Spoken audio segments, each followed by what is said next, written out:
Et comme je l'annonçais, Ariane Eteka est avec nous encore ce soir. Ariane Eteka, bonsoir. Bonsoir Romuald, Vous allez bien? je vais très bien. Voilà.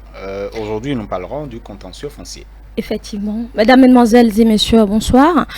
Aujourd'hui, dans l'œil du juriste, nous parlons contentieux foncier, les voies de règlement des conflits avec l'un de nos consultants de l'Union des jeunes avocats du Bénin, Maître Emmanuel Pierre Mehoué, secrétaire général adjoint de l'Union des jeunes avocats du Bénin, avocat au barreau du Bénin et spécialiste des questions des droits des affaires et de la fiscalité. Maître Emmanuel Pierre Mehoué, bonsoir. Bonsoir Ariane. Comment est-ce que vous allez? Je vais très bien. D'accord. Alors aujourd'hui, nous parlons de contentieux foncier. Quand est-ce qu'il y a contentieux foncier? D'abord, il y a contentieux lorsque il y a au moins deux parties qui ne s'entendent pas sur la question de savoir qui est le véritable propriétaire. Ce sont des circonstances dans lesquelles on a au moins deux ou plusieurs parties qui revendiquent simultanément leur droit de propriété sur un même immeuble. Ça peut être sur des contenances différentes, mais sur le même immeuble, il y a plusieurs prétentions à propriété. Et on se pose la question de savoir qui est le véritable propriétaire. Donc, lorsque les parties n'arrivent pas à s'entendre et qu'elles sont obligées de recourir à un tiers comme un juge, on parle alors du contentieux. D'accord. Alors, les voies de règlement de conflits, c'est de ça surtout il s'agit. Alors, quelles sont les différentes voies de règlement des contentieux et conflits fonciers? Comme tout autre conflit, les parties ont la liberté de transiger, c'est-à-dire de régler amiablement leur conflit lorsque cela naît. Il faut relever aussi que ce n'est pas une obligation pour elles de régler leur contentieux amiablement. Ils ont la possibilité soit de le faire amiablement, soit de le faire devant une autre personne qu'on appelle juge, c'est-à-dire un juge qui est indépendant, qui connaît de l'affaire et qui tranche le litige. Mais le législateur offre d'abord la possibilité de régler à l'amiable ou par conciliation lorsque les parties décident ainsi. Donc, c'est une opportunité qui leur est offerte et c'est une procédure qui est plus rapide même que la voie contentieuse puisque nous savons connaître justement des reports, hein, des ajustements et tout ça. Bien évidemment, quand on voit, je vais dire, les difficultés et la réalité que nous renvoient les procès en matière domaniale au Bénin, on n'est pas enthousiasmé lorsque on est obligé de procéder par voie contentieuse s'il n'y a pas de possibilité de transiger. Et comment justement prévenir les remises en cause des règlements amiables et comment ça se dans l'exécution, comment c'est fait? D'abord, il faut dire que ceux qui ont des titres fonciers sont véritablement à l'abri de ces contentieux. Bien entendu, même si il y a des intentions à propriété, cela est évincé rapidement par les juridictions parce qu'en présence d'un titre foncier, il suffit pour vous de saisir le juge des référés et vous obtiendrez l'expulsion de toute autre prétention concurrente.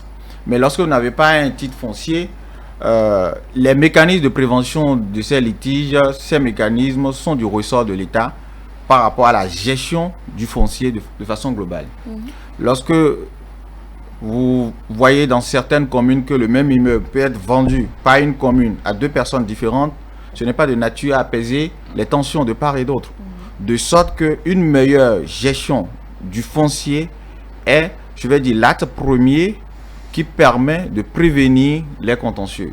Bien entendu, il y a la mauvaise foi des parties, mais il faut dire que la mauvaise gestion du contentieux au Bénin par les autorités administratives explique à plusieurs égards les difficultés qu'on rencontre et je vais dire la floraison de ces contentieux aujourd'hui qui est une source d'insécurité en matière d'investissement au Bénin. Mais revenons aussi sur... Vous parliez des communes. Je croyais que ce cas était peut-être rare. On a tendance à avoir surtout entendre parler de ces contentieux liés à donc une diversité de propriétaires terriens par exemple où le propriétaire il vend la parcelle à plusieurs personnes Mais parler d'une commune, d'une collectivité locale qui vend à plusieurs personnes, bon, vous êtes dans la pratique, vous êtes sur le terrain. Est-ce que ça arrive très souvent? Il faut analyser le problème à deux niveaux. Le premier, c'est que, comme vous l'avez dit, il y a certains propriétaires qui vendent à plusieurs acquéreurs la même parcelle. Mais comment est-ce que cela est possible quand on sait que dans le processus d'acquisition, en tout cas selon l'ancien régime, la mairie intervient pour faire des vérifications. Il y a des certificats de non-litige que vous devez avoir, parfois le permis d'habiter, le certificat administratif. Il y a l'affirmation de la convention de vente. La mairie est censée avoir un registre de tous les acquéreurs et l'identification précise des immeubles. Comment se fait-il que ces faussaires passent à défier tout ce système s'il n'y a pas de défaillance au niveau des autorités locales? Ça, c'est une réalité que lorsque le foncier est géré de manière très efficace, et donc chaque immeuble est individualisé de sorte que personne ne peut vendre le même immeuble à plusieurs personnes, cela réduit en amont déjà les difficultés. Mais quand on arrive à assister au fait que certaines autorités corroborent, je vais dire, cet état de choses, et par la défense de leur propre système favorise ces faussaires, il y a de quoi à réfléchir et à se dire, mais est-ce qu'à un moment donné, ces autorités locales ne sont pas aussi en amont de ces problèmes-là? Donc on aurait pu éviter le problème si, au plan local, ces autorités avaient les moyens et les outils nécessaires pour gérer au mieux le foncier. Donc cela ne veut pas dire forcément que c'est l'autorité communale qui vend à plusieurs acquéreurs. Mais il arrive, il faut le reconnaître, il arrive dans certaines localités que l'autorité communale qui a la possibilité de disposer des réserves administratives lors des opérations de lotissement ou de recasement, puisse, pas des opérations de recasement ou de relogement ou de sinistrés, opérer certaines ventes gré à gré. Cela arrive que certaines parcelles soient attribuées à plusieurs personnes, la même parcelle attribuée à plusieurs personnes, et en cas de contentieux, le juge doit pouvoir se prononcer. Je ne vais pas oublier, je voudrais revenir sur la nécessité de procéder d'abord au règlement amiable. Vous savez, le règlement amiable, c'est l'un des mots de règlement des litiges, de façon générale, qui permet de soigner au mieux les intérêts des parties.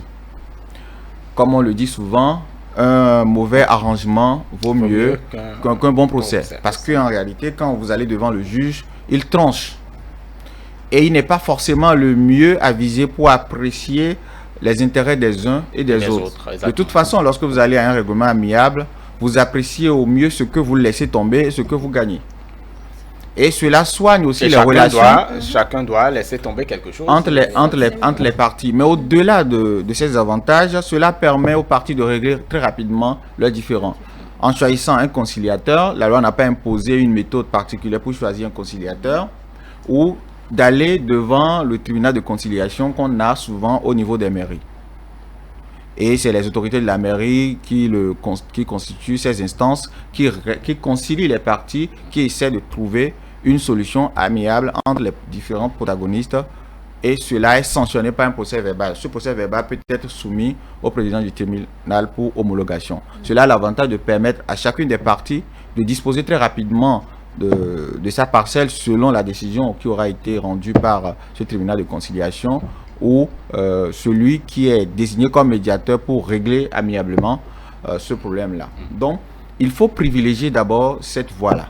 De sorte que quand vous avez un différend avec un tiers qui a des prétentions à propriété sur votre domaine, le premier réflexe n'est pas forcément d'aller devant les juridictions. Bien entendu, quand il n'y a pas une possibilité de transiger, on est obligé d'aller devant le juge. Et c'est là qu'intervient véritablement le contentieux qui permet à chacune des parties de saisir un juge pour lui exposer ses prétentions et de voir ce juge, je vais dire, célébrer, consacrer ses droits sur l'immeuble en question. Et en parlant justement de ces voies, il y a le règlement par tribunal de conciliation. Comment ça se fait? C'est dans la phase de règlement amiable que le tribunal de conciliation intervient. Dès lors que vous saisissez le juge d'instance, le contentieux est né. Et c'est pas une requête. La requête, c'est l'écrit que vous faites, vous exposez vos arguments. Vous avez acheté telle parcelle en telle année, vous avez accompli telle formalité, vous disposez de tel autre acte. Vous dites au juge qu'à un moment donné, que un tiers s'est présenté comme étant le véritable propriétaire, que vous souhaitiez que ce juge-là confie vos droits de propriété. C'est un document qu'on appelle, dans notre langage technique, requête. Mais vous pouvez aussi le faire par assignation. Il faut rappeler que la loi de 2013 semblait imposer une forme, c'est-à-dire la requête. Mais aujourd'hui, avec la révision, il y a la possibilité d'aller par requête ou bien de demander à un huissier qui, par assignation, convoque l'adversaire devant le juge pour que les prétentions des uns et des autres soient soumises au juge afin que le droit soit dit. Donc, vous introduisez la procédure au niveau du président du tribunal et c'est le président du tribunal qui identifie le juge qui doit régler le problème et ce dossier lui est transmis.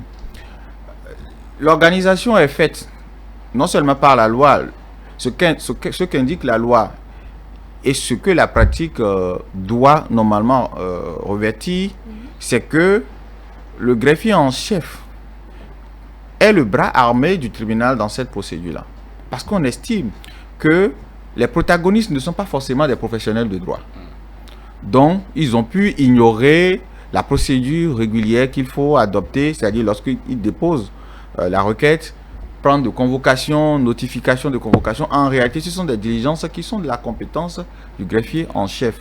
Mais dans la réalité, nous n'avons pas les moyens de permettre à ces greffiers qui, d'ailleurs, ont d'autres attributions. Effectivement, ils sont surchargés, on pourrait le dire. C'est une réalité, c'est une réalité. Et puis, votre dossier peut rester là. Ça fait que quand vous voulez que votre dossier puisse avancer, il vous faut accomplir ces diligences. Bien entendu, ailleurs, les greffiers ont des assistants, c'est-à-dire des secrétaires, assistants qui les aident à accomplir ces formalités administratives. Bon, mais au Bénin, nous avons besoin... Oui, mais je ne pense pas que chaque greffier ait son assistant au Bénin. Je ne pense pas. Ce n'est pas réel. Donc, ils sont submergés et la pratique veut désormais que ce soit le requérant lui-même qui fasse ses diligences pour toucher l'adversaire. Et il y a une pratique malsaine qu'on observe, peut-être ceux qui ont des difficultés en matière immobilière le constateront. Vous êtes convoqué, mais vous n'avez pas la requête. Vous n'avez pas le document par lequel votre adversaire a saisi le tribunal. Cela est de nature à ralentir la procédure parce que si vous n'avez pas connaissance des arguments, des pièces que la partie adverse propose au juge pour emporter sa conviction par rapport à la propriété de l'immeuble, comment vous pouvez réagir à temps? Parce qu'il faudra venir également défendre ses intérêts. Et on sait que le principe du contradictoire veut que chacune des parties puisse disposer des éléments que son adversaire a pour pouvoir préparer sa défense.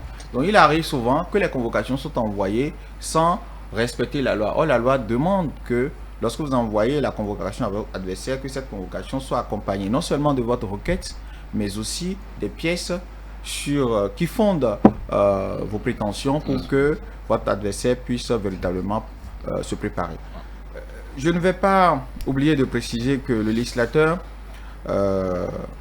du Code foncier a été soucieux de la célérité de la procédure. Tout au moins dans donc il y a un délai. Oui, tout au moins dans les règles qui gouvernent la procédure. C'est une procédure qui ne peut pas excéder 15 mois. Ça fait 1 an, 3 mois. Dès que le président du tribunal est saisi, en tout cas à partir de la première audience, vous ne pouvez pas en principe dépasser 15 mois en tant que juge. Et si vous le faites, vous pouvez être condamné à une amende civile de 100 000 francs. Le juge? Le juge même peut être condamné lorsqu'il est démontré que... Et il est condamné par qui? Par le président. Voilà. Non, il y a une procédure qui est éditée en la matière qui permet de saisir ces instances hiérarchiques supérieures pour pouvoir sanctionner ce juge-là. Bien entendu, dans la pratique, ces procédures sont peu usitées parce que sont dans un environnement un peu restreint. Mais il faut rappeler qu'il y a cette possibilité-là. Le principe que la loi a dicté, c'est que le juge doit pouvoir rendre sa décision dans un délai de 15 mois. Ouais. Mais cela dit, les fois où on observe que la décision n'a pas été rendue dans le délai légal, ce n'est pas forcément du fait du juge. Vous voyez, parfois, le dossier est bien enrôlé, on convoque régulièrement les parties qui refusent de se présenter. Vous voyez certaines procédures où aussi bien le demandeur que celui qui est en défense ne comparaisse pas. Dans ces conditions, qu'est-ce que le juge fait? Justement, qu'est-ce que le juge fait? Si le juge décide de radier la procédure parce qu'il n'y a personne qui se soit présenté, on peut aussi le critiquer en disant qu'il ne veut pas rendre justice, parce que cela a une conséquence. Lorsque le juge radie la procédure, vous devez prendre parfois la procédure, vous devez faire une demande de remise au rôle, et ce n'est pas gratuit, vous exposez des frais aussi. Donc pour sauvegarder au mieux les intérêts des uns et des autres, le juge parfois opère des renvois en raison de la défaillance de l'une des parties ou même des deux parties. Deuxième niveau de raison qui peut expliquer le retard dans la reddition de la décision, c'est qu'il y a parfois des diligences qui incombent aux parties, soit pour payer un expert pour réaliser un levé topographique ou bien pour réaliser telle ou telle opération que le juge demande. Le juge leur demande peut-être dans sa décision de payer 500 000 francs à l'expert pour que celui-ci puisse réaliser son travail dans un délai bien précis. Les parties ne veulent pas ou sont incapables de payer. Elles ne veulent pas lorsque l'une des parties n'a pas intérêt à ce que le procès évolue très rapidement. Exactement. Vous voyez, de sorte que parfois vous voyez, c'est une seule partie qui paye à la place de l'autre les frais d'expertise. Et quand l'expertise sort, celle qui ne veut pas payer est plus enclin à prendre la copie de l'expertise. C'est clair. Oui, mais c'est des choses qu'on observe et beaucoup de procédures pourraient retarder justement. Oui, mais je vous dis, il y a des procédures de 1993 qui continuent de venir à l'audience devant le premier juge, c'est-à-dire que... En fait, vous parlez de 1993. 1990. Nous sommes en 2021 quand même. Bien entendu, des procédures qui dépassent 30 ans, 25 ans, 10 ans, mais 5 ans, ça fait légion. Mais je vous dis, des procédures qui font 30 ans devant le juge, et on sait que l'une des conséquences de toute procédure en matière immobilière, c'est que le juge a la possibilité, par une ordonnance, de rendre indisponible l'immeuble, de sorte que, aussi bien le demandeur que le défendeur, personne ne peut opérer de transaction sur cet immeuble. Vous imaginez que c'est un immeuble... Oui, mais vous imaginez, il n'y a pas que les parties qui soient au procès qui soient pénalisées. Il y a au-delà de ces parties que parfois l'activité économique au plan national peut être impactée négativement. Vous imaginez un immeuble qui est bien structuré. Vous avez une banque qui vient d'arriver, qui a besoin d'un espace comme tel pour installer son siège. Il n'arrive pas à le faire parce que l'immeuble est sous contentieux. Il peut choisir, ne serait-ce que ça, une autre commune, une autre ville ou même un autre pays. Lorsqu'il est démontré que ailleurs, et les facilités lui ont, il y a plus de facilité à le faire. De sorte que régler les problèmes en matière immobilière avec la célérité, cela a un avantage certain, non seulement pour les parties qui seront fixées sur le sort, mais aussi pour tout le tissu économique, parce qu'il n'y a pas d'activité sans installation, il n'y a pas d'activité qui ne se réalise pas sur un espace sécurisé. Voilà. Alors, et quand la décision elle est prise, est-ce que si l'un des deux parties oui, si l'une des parties n'est pas d'accord par rapport à la décision qui est rendue, bien entendu, elle a la possibilité soit de faire appel, soit de faire opposition, ou même le pouvoir en cassation. Il fait opposition lorsqu'il n'a pas été convoqué régulièrement et que la décision a été rendue par défaut à son égard. Il faut rappeler que selon l'ancien régime, il n'y avait pas la possibilité de faire opposition. Lorsque vous n'êtes pas là et que la décision est rendue, vous n'aviez que la possibilité de faire appel.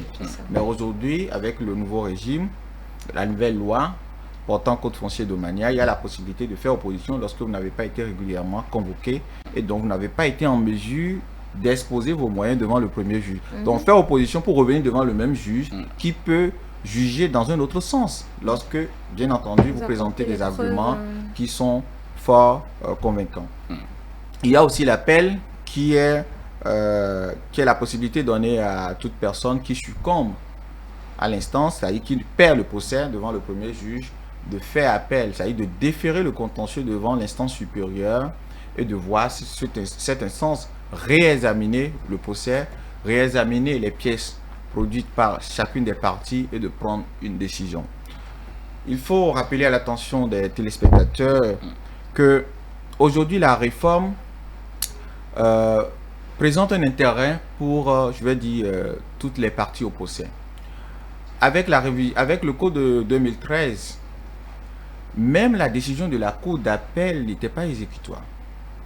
en matière immobilière, même la décision de la Cour d'appel n'était pas exécutoire. Alors que c'était quand même une instance supérieure. Oui. Ça veut dire quoi? Même si vous gagnez en première instance, même si vous gagnez devant la Cour d'appel, vous n'aviez pas la possibilité de disposer de votre immeuble pour autant que l'autre partie relève pouvoir et que la Cour suprême ne prend pas son arrêt, c'est-à-dire ne rend pas son arrêt. Aujourd'hui, il est admis, la loi prévoit qu'à partir de la décision de la Cour d'appel, on peut estimer que c'est une décision dont le pouvoir en cassation n'est plus suspensif, de sorte que si vous avez un arrêt de la Cour d'appel, vous pouvez bien évidemment commencer par exercer votre droit à propriété. Bien entendu, et c'est ce qui est commun à toutes les décisions, celui qui exécute une décision le fait à ses risques et périls. Même une décision de la Cour suprême peut être révisée s'il y a de nouveaux éléments qui permettent, de nouvelles éléments qui permettent au juge de revenir sur sa propre décision. Il y a quand même souvent une situation, vous savez, est-ce que lorsqu'on entreprend, ou du moins on enclenche le contentieux, et puis vous êtes devant le juge, vous y allez et tout cela, est-ce que lorsque les deux parties décident de s'entendre, de revenir sur ce que vous prôniez au début, donc le règlement à l'amiable, est-ce que ce contentieux peut être suspendu? En fait, justement, les audiences, un certain nombre de choses, le procès peut être suspendu. Oui. Les parties, il faut rappeler cela. Cela n'est pas seulement, je dirais, commun, n'est pas seulement spécifique pour le procès en matière immobilière. Il est, je dirais, c'est le dénominateur commun de tous les procès. Vous avez la possibilité, pour autant que vous avez la possibilité de disposer des droits dont vous réclamez la paternité, vous avez la possibilité de transiger. Et la transaction peut intervenir à toute étape de la procédure. Avant même que vous ne saisissiez le juge, pendant que vous êtes en procès devant le juge, ou même après, il arrive, et c'est une réalité, il arrive que devant le juge, les parties s'entendent et consignent leur entente dans un document qu'on appelle procès verbal de conciliation ou protocole d'accord. Et ce protocole est soumis au juge pour être homologué. Dès que le juge homologue ce procès-là, cela a force de décision exécutoire et définitive. Les parties peuvent, même après le procès, après que l'une ait perdu le procès, les parties peuvent se rencontrer et par un procès verbal, par un accord transactionnel, décider de transiger. Et à partir de ce moment-là, c'est leur accord post-décision qui devient exécutoire. Parce que parfois, l'exécution de la décision n'arrange ni l'une des parties, ni l'autre partie. De sorte qu'elles comprennent finalement qu'il faille mieux régler à l'amiable plutôt que de s'en tenir à une décision. Vous avez une décision, je ne suis pas forcément en matière immobilière, vous avez une décision en matière commerciale, par exemple, qui condamne l'autre à vous payer 5 milliards. Et vous savez que la personne n'a pas cette capacité. La décision n'est pas exécutoire, vous devez enregistrer la décision. Si vous devez enregistrer 5 milliards, vous devez payer des dizaines de millions, sinon, même parfois, au-delà de 100 millions, vous pouvez être amené à payer des dizaines quand même de millions pour l'enregistrement de cette décision. Pour l'enregistrement. Pour l'enregistrement de cette décision. En fait, tenez-vous tranquille. Ça, c'est au domaine, ça oui, tenez-vous tranquille. Ce n'est pas que je prône, je vais dire, je demande aux partis d'être réticents à renflouer les caisses de l'État, mais de deux choses, il faut choisir la solution la moins coûteuse. Dans ces conditions, où celui qui gagne le procès, c'est que, d'une part, il n'a pas les moyens même d'enregistrer la décision. C'est ça. Il n'a pas les moyens de payer les frais d'huissier, les frais d'avocat, les frais de commissaire-priseur pour passer à une exécution forcée ou autre. Cette partie qui a même gagné le procès a, je vais dire, a plus intérêt à pressentir son adversaire à un règlement transactionnel, de sorte que les deux s'entendent pour dire, vous me payez comme ça, comme ça, comme ça, et là, cette affaire peut être réglée de cette manière. C'est pour vous dire que même en présence d'une décision de justice, les parties peuvent être amenées, en raison des intérêts et de l'urgence, choisir de transiger. Pas plus tard qu'il y a un mois, il y a certaines parties qui sont allées au procès, l'une a gagné, mais n'était pas totalement content, l'autre a perdu, n'était pas totalement content, mais quand les deux ont analysé, ils ont vu que ça vaut mieux en l'état d'exécuter la décision et de ne pas relever appel. C'est ça. Donc, c'est les parties en réalité qui apprécient l'opportunité de donner force exécutoire à une décision de justice ou de privilégier d'autres voies de règlement, si tant est que ces parties n'ont pas trouvé la voie amiable avant qu'un juge n'intervienne pour régler. Donc une partie gagne forcément. Est-ce qu'il peut arriver que les deux parties perdent en fait c'est possible, mais il faut dire que lorsqu'un juge tranche un litige, on a l'impression que forcément une partie gagne. Mais est-ce que cette partie gagne au mieux? On a aussi l'impression que l'autre partie perd. Mais est-ce que cette partie perd définitivement? Ce qui est sûr, un procès laisse toujours des taches indélébiles. Nous sommes dans un environnement où, quand vous convoquez votre adversaire devant une juridiction, c'est comme si vous avez déclenché le premier acte d'inimitié, de vengeance, de bataille, et même de bataille spirituelle dans nos régions. Exactement, surtout quand c'est l'immobilier. Beaucoup de procès se sont terminés avec des adversaires qui sont passés de vie à trépas, et on a pu se préoccuper de ce qui leur est arrivé.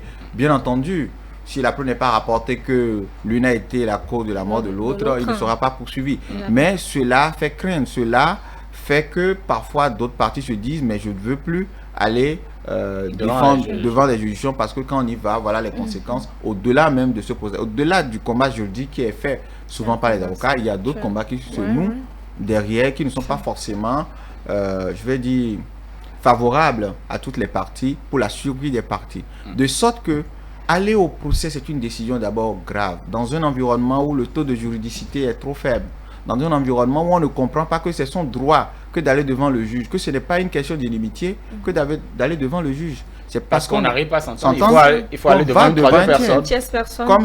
Comme sur une cour, lorsque les enfants n'arrivent pas à s'entendre, on va devant le père, ou bien dans une famille, on va devant le chef de famille.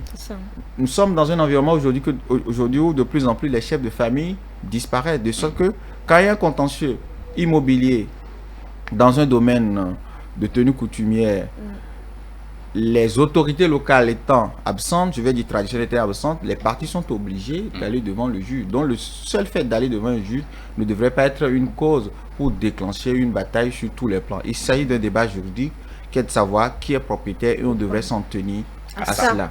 Mais il ne faut pas oublier que cet environnement alimente beaucoup d'autres contentieux non judiciaires dont les conséquences sont parfois désastreuses pour les parties. Raison de plus pour privilégier le règlement amiable, la conciliation, plutôt que systématiquement d'aller devant le juge civil, le juge de droit de propriété foncière, où on n'est pas forcément sûr d'avoir sa décision dans les mois à suivre, puisque en réalité, ça peut s'écouler, la procédure peut durer 1 an, et même au-delà du délai légal. Voilà. Aujourd'hui, on parlait de contentieux foncier et il faut toujours primer sur le règlement amiable. Merci, maître Emmanuel Pierre Mercoué. En tout cas, il faut décourager aussi ceux qui vendent les parcelles. Hein. Il y a de ces personnes qui ont une mauvaise réputation. Ils ne font que vendre les parcelles, la même parcelle, à plusieurs personnes à la fois. Cela est sanctionné par la loi pénale. Par la loi pénale, lorsque vous le faites, c'est 5 ans à 10 ans. Aujourd'hui, cela est connu et les tribunaux appliquent de manière implacable les dispositions pour décourager une fois cela. Lorsqu'une parcelle est vendue à plusieurs personnes, c'est 5 ans à 10 ans. Et il n'y a pas des amendes à payer? Oui, non seulement il y a des amendes, vous devez aussi payer des dommages et intérêts, mais c'est pour vous dire qu'on vous prive de votre liberté d'abord, ce qui est la sanction la plus radicale. Donc il faut dire que ce n'est pas, il ne faut plus continuer par le faire, parce que quand vous le faites, il n'y a pas d'alternative, c'est la prison. Il n'y a pas d'alternative, c'est la prison. Merci, maître Emmanuel Pierre Mercoué, avocat au barreau du Bénin, spécialiste des droits, des affaires et de la fiscalité. Aujourd'hui, il s'agissait des contentieux fonciers. Merci surtout à l'Union des jeunes avocats du Bénin. On se donne rendez-vous très bientôt. Très bien, merci beaucoup. Lundi déjà. Mesdames et messieurs, merci donc d'avoir suivi. Donc c'est important de pouvoir avoir ces informations parce que cela vous aiderait beaucoup, surtout le règlement à l'amiable. En tout cas, vous l'avez entendu d'un professionnel, de la bouche d'un professionnel, le règlement à l'amiable. Si vous n'êtes pas, donc vous ne vous entendez pas, vous pouvez aller donc devant le juge puisque nous sommes dans un état de droit. Voilà, mesdames et messieurs, nous allons marquer une pause et vous retrouvons retrouver pour la suite de votre émission Le Grand Soir.